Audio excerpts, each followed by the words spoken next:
자, 이 채널A 이동재 전 기자와 한동훈 검사장 간의 녹취록이 공개되면서 이 녹취록에 등장하는 유시민 노무현재단 이사장의 반응이 궁금해졌습니다. 오늘 아침 한 라디오 방송에 나왔는데 직접 먼저 듣겠습니다. 2월 초에 갑자기 많은 기자분들한테서 연락이 옵니다. 근데 그때 나오는 것들은 그 신라젠 행사에서 내가 신라젠의 그 임원들하고 같이 찍힌 사진 이런 것들을 검찰의 압수수색에서 나왔을 법한 자료들을 근거로 저에게 질문을 해오기 시작했어요. 2월 5일 언론에 뭐가 크게 보도됐냐 하면 윤석열 검찰총장이 서울 남부지검의 신라젠 수사팀에 검사를 보강했다. 그리고 2월 6일부터 이 보도들이 어마어마하게 이제 쏟아지기 시작하죠. 이동재 기자가 자기네 사회부 쪽 단톡방에 법조팀 사회부 단톡방에 이제 신라젠 관련해서 저를 잡으러 가는 취재를 한다는 걸 올린 게 2월 6일이에요. 2월 13일에 부산에 내려가서 그러니까 있었던 그 만남이라는 게 최초의 만남도 아니고 아니죠. 여기서 신라젠 이야기가 처음 나왔던 것도 아니고 아니죠. 그 전에 이미 전사가 있었다. 그럼요. 이철 씨를 더 어떻게 법적으로 궁지로 몰아넣을 수 있는지에 대해서는 검찰이 이미 수단을 갖고 있었고요. 그것을 이동재에게 알려줬다고 봐요. 저는 그래서 되게 2월 5일 무렵에 아웃소싱한 거다. 최은미 기자, 지금 유시민 이사장의 얘기는 윤석열 검찰총장도 깊숙이 개입을 했고 그래서 검찰이 자신을 올가매기 위해서 채널의 이동재 기자를 비롯해서 언론 플레이를 시도했던 그 정황들이 이 녹취록을 보니까 이제 다 퍼즐이 맞춰진다. 이런 논리예요? 네, 그렇습니다. 언론 플레이 정도가 아니라 아예 외주를 줬다라고 표현을 했어요. 그러니까는 검찰이 해야 할 일을 채널A에 외주를 줬다. 그러니까 검찰이 하는 일이라는 건 수사잖아요. 그러니까 마치 이동재 기자한테 수사를 하라고 이철 대표의 약점, 잡고 있는 약점을 이동재 기자에게 알려줘서 이동재 기자가 편지로 협박을 하고 그래서 뭔가 이 유시민 이사장이라든지 사회적으로 조금 명망 있는 여권 인사들이 줄줄이 걸려 나오게 그 역할을 이동재 기자한테 외주를 준 거다. 내가 지금 생각해보니까 그 당시에는 그냥 막연한 추측이었는데 지금 생각해보니까 2월 5일에 그 검찰총장이 윤 총장이 서울 남부지검 그 신라젠 수사팀에 검사를 크게 보강했다는 기사가 크게 나오더니 2월 5일, 6일 그때 무렵부터 보도에 자신의 이름이 나오기 시작하고 기자들이 자기한테 뭔가 질문을 해오기 시작하고 그리고 공교롭게도 2월 13일 그로부터 한 일주일 있다가 2월 13일 이 이동재 기자가 이 한동훈 검사장을 만났을 때 부산에 내려가서 만났을 때 그때 이제 자신과 관련된 이야기들이 오고 가고 그리고 그 이후에 이제 보다 더 이제 본격적인 무언가들이 있었을 거라고 지금 추정을 하고 있는 겁니다. 그러면서 이게 윤석열 총장이 한동훈 검사장을 감싸는 게 아니라 자기를 감싸는 거다. 사실상 이 뼈대가 될 수 있는 건 한동훈 검사장이 아니라 윤석열 총장인 것 같다라는 추측을 지금 하고 있는 겁니다. 유시민 이사장은 이 검언 유착의 검은 의혹이 2월 5일부터 시작이 됐고 자신을 둘러싼 여러 가지 검찰의 수사팀 보강이라든지 아니면 언론의 기사가 쏟아지는 것이 모두 이 검언 유착의 명백한 증거다 이렇게 주장을 했습니다. 다시 한번요. 이동재 그리고 한동훈 검사장 간의 녹취록을 들어보도록 하겠습니다. 신라젠에 투입했다는 사람을 투입했다는 말만으로 9%가 하루에 빠지지. 그럼 이건 작주야. 작전주야 이거는. 사실 그랬고 그냥 말씀하신 것도 있고 회사에 한번 올려봤어요. 쟤네 패 못해. 사실 저희가 요즘 시키는데 성공률 굉장히 낮긴 하지만 그때도 말씀드렸다시피 신라젠은 수사는 그냥 수사대로 따라가되 우리는 너는 유시민만 좀 찾아라. 이철 막 와이프 찾아다니고 막 이러는데. 그건 해보면 하지. 어차피 유시민도 지가 불었잖아. 나올 것 같으니까. 이철 사실 교도소에 편지도 썼거든요. 이렇게 당신 어차피 그러니까. 쟤네들이 너 다 버릴 것이고 너 그런 거 하다가 한두 걸리면 되지. 김태일 기자, 대화가 오간 시간이 이제 2월 13일이에요. 그러나 저 대화를 잘 듣다 보면 저희들이 이제 색깔을 달리해서 표시했습니다. 그때라는 표현이 나와요.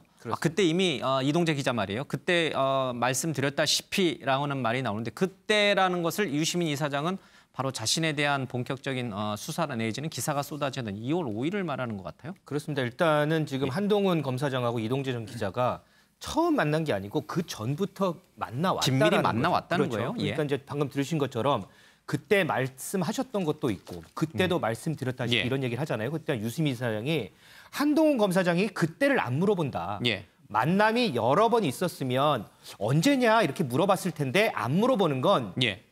두 사람이 그때가 언제인지를 알고 있는 것이다. 그게 예. 바로 우리가 앞서 들었던 2월 5일이다. 이렇게 지금 유시민 이사장은 추측을 하고 있는 거죠. 예. 그렇다면 다시 한번 유시민 이사장의 얘기를 좀 들어보도록 하겠습니다. 여기서 그때라고 하는 게 지금 언론이 주목을 안 하는데 이걸 어떻게 해석을 해야 저는 되는 그게 2월 5일 무렵이라고 봐요. 아하. 그러니까 예. 그때가 언젠지를 안 물어보잖아요. 네. 여러 번 만났으면 그때 언제라고 물을 텐데 네. 그때라는 표현은 그 앞에 한 번 더 나오는데요. 그때 말씀해 주신 것도 있어서 회사에 올려봤는데 뭐 그러다가 쟤네들이 플레이하면 너만 바보 된다? 이런 얘기 들었다고 하니까 한동훈 검사가 쟤네 플레이 못해 이렇게 얘기를 해요. 근데 네. 우리가 녹취록을 읽어보면 이게 무슨 말인지 알 수가 없어요. 모르죠. 쟤네는 뭐며 플레이는 뭐냐. 그러나 그 두 사람은 알고 있죠. 그러니까 그때도 표현이 그때 말씀하신 것도 있어서 이 그때가 언제일까? 저는 한 2월 5일 무렵이라고 봐요. 아. 네, 신라젠 사태와 관련해서 윤석열 검찰총장이 수사팀을 보강 지시하도록 했고 또 그와 관련돼서 유시민 이사장의 이름이 신라젠과 연계돼서 계속 언론에 보도될 그 무렵 바로 그 2월 5일 날 한동훈 검사장과 이동재 전 채널A 기자가 공모를 했다. 이렇게 아마 유 이사장은 보고 있는 것 같습니다. 그런데 팩트 체크를 하나 좀 하고 가야 될 것 같습니다. 유시민 이사장이 언급하고 있는 그때라는 그 날짜, 그러니까 그 2월 5일로 추정하고 있는데 최은미 기자, 실제로 이 2월 5일 날 윤석열 총장이 수사팀 보강 지시를 내리긴 했는데 그 수사팀 보강이 신라젠 수사가 아니라 지금 굉장히 시끄러운 라임 사태를 조사하는 그러니까 다중 서민들이 피해보는 금융사건에 대한 수사팀 보강이지 신라젠 수사팀 보강은 아니잖아요. 네, 맞습니다. 그러니까 저희가 확인을 해봤는데요. 예. 왜냐하면 이 부분이 왜 중요하냐면 지금 유시민 이사장이 이야기하면서 사실상 윤석열 총장이 예. 자기 감싸기다. 한동훈 감싸기가 아니라 자기 감싸기다. 그러니까 예. 이 모든 거의 중심에는 윤석열 총장이 있다. 그 근거로 된 게 예. 2월 5일에 윤석열 검찰총장이 직접 지시해서 서울 남부지검에서 금융팀을 대거 확충한 걸, 대거 파견한 예. 걸 이제 근거로 들었습니다. 그래서 이제 저희가 확인을 해봤더니 실제로 2월 5일에 오전에 일부 언론에서 이게 뭐 검찰의 공식 발표가 아니었고요. 예. 일부 언론에서 신라젠 수사팀이 보강된다라고 보도를 했습니다. 실제로. 예. 그런데 오후에 검찰이 해명을 했어요. 이거에 대해서. 근데 검사를 파견하기는 했는데 예. 서울 남부지검에서 수사 중인 다중피해 금융사건의 수사 지원을 위한 것으로 예. 신라젠 사건에는 투입되지 않는다라고 검찰이 해명을 한 거예요. 예. 그리고 실제로 그 파견된 검사들은 신라젠이 아니라 라임 사태에 투입이 됐었다는 겁니다. 그러니까 이런 부분들을 유시민 이사장이 이제 제대로 모르고 오전에 이제 신라젠에 투입된다라는 보도만 예. 보고 지금 이 얘기를 한 건지 아니면은 그 지금 검찰이 밝혀서 제가 지금 말씀드린 내용 예. 이외에 뭐 또 유시민 이사장만 알고 있는 다른 내용이 있는지 예. 그런 부분들은 좀 확인해 봐야 될 것 같습니다. 어쨌든 검찰이 공식적으로 밝히기로는 신라젠 수사팀을 보강한 적은 없습니다. 예. 유시민 이사장은 조국 전 장관 사태와 관련해서 그 수사가 본격화되던 2월 초에 자신이 언론을 통해서 알릴레오를 통해서 연일 검찰을 비판했기 때문에 자신을 향한 표적 수사 차원에서 신라젠 수사팀 보강 그리고 이동재 한동훈 검사장의 공모가 시작이 됐다. 이렇게 아마 믿고 있는 것 같습니다. 조금 더 유시민 이사장의 얘기를 들어보겠습니다.